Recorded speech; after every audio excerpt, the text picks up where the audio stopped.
Assalamualaikum warahmatullahi wabarakatuh. Nama saya Gibran Maulana Briliansyah, NPM 2023 12500 455. Pada kesempatan hari ini saya akan mempresentasikan RPP atau modul ajar mata pelajaran bahasa Inggris. Khusus saya itu keterampilan reading untuk kelas 10 SMA. Pertama itu ada identitas pembelajaran. Jadi RPP ini itu disusun untuk mata pelajaran bahasa Inggris.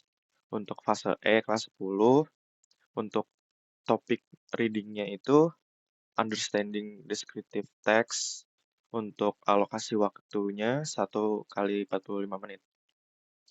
Topik ini dipilih karena teks deskriptif itu merupakan salah satu teks dasar yang penting untuk mengembangkan kemampuan membaca pemahaman siswa. Langsung aja ke capaian pembelajaran. Capaian pembelajaran dalam RPP ini itu menekankan kemampuan siswa untuk memahami teks tulis secara sederhana, lalu mengidentifikasikan ide pokok dan informasi yang rinci, lalu menafsirkan makna kosakata berdasarkan konteks. Capaian ini itu sejalan dengan kurikulum Merdeka yang menekankan pemahaman makna, bukan sekedar penerjemahan kata per kata. Selanjutnya ada tujuan pembelajaran. Tujuan pembelajaran dirumuskan secara jelas dan terukur, yaitu agar siswa mampu untuk menentukan main idea dari teks deskriptif, lalu menemukan informasi spesifik dalam teks, lalu ada menjelaskan kosakata berdasarkan konteks, lalu menyusun ringkasan singkat dengan bahasa sendiri. Tujuan ini itu membantu mengarahkan aktivitas pembacanya secara lebih fokus. Keempat, ada profil pelajar Pancasila. Dalam pembelajaran ini, profil pelajar Pancasila yang dikembangkan adalah pertama itu ada bernalar kritis saat siswa menganalisis isi teksnya. Lalu mandiri pada saat melalui kegiatan membaca individu. Lalu ada gotong royong melalui diskusi kelompok. Profil ini terintegrasi secara alami dalam aktivitas pembelajaran. Lalu kelima ada materi pembelajaran. Materi utamanya itu berupa teks deskriptif sebagai bacaan inti, ciri kebahasan deskriptif teks, latihan pemahaman bacaan.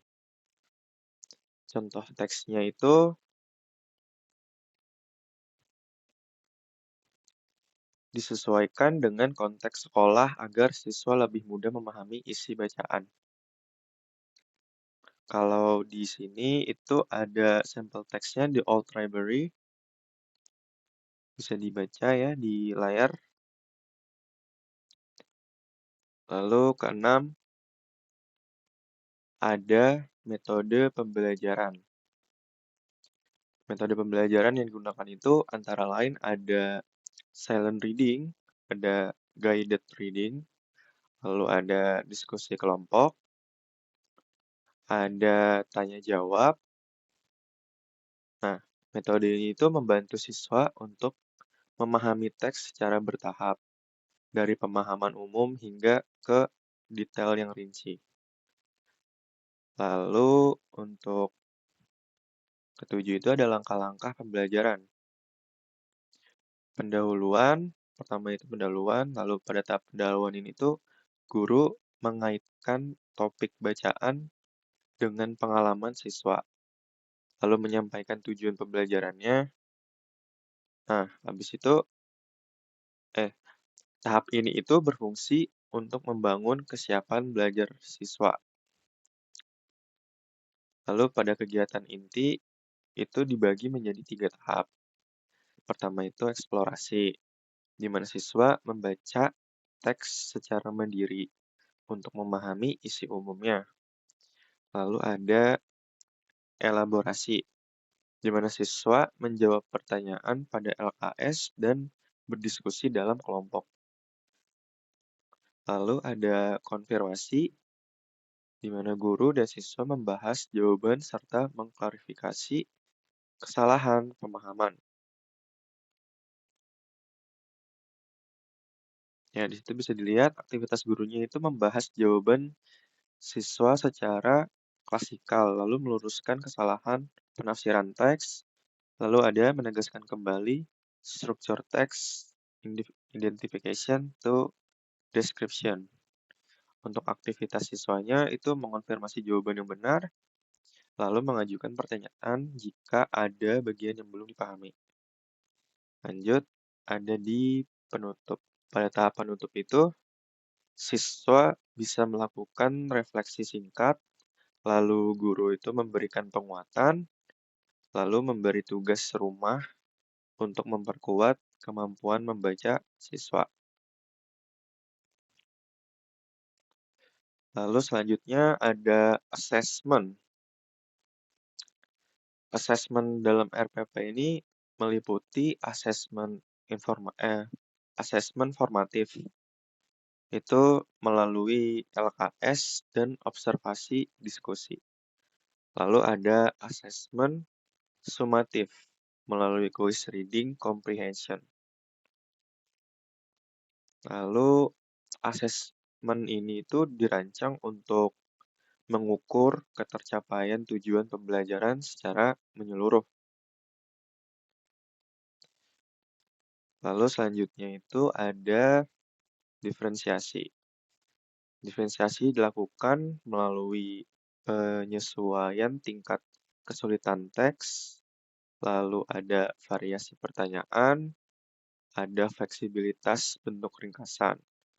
Nah, hal ini itu bertujuan untuk mengakomodasi perbedaan kemampuan pada siswa. Misalnya itu konten teks lebih pendek untuk siswa yang membutuhkan, terus prosesnya itu teks tambahan untuk siswa cepat, produknya itu ringkasan dalam bentuk paragraf atau mind map. Dengan demikian, RPP Reading ini dirancang untuk membantu siswa memahami teks deskriptif secara lebih efektif dan sesuai dengan prinsip kurikulum merdeka. Sekian dari saya. Assalamualaikum warahmatullahi wabarakatuh.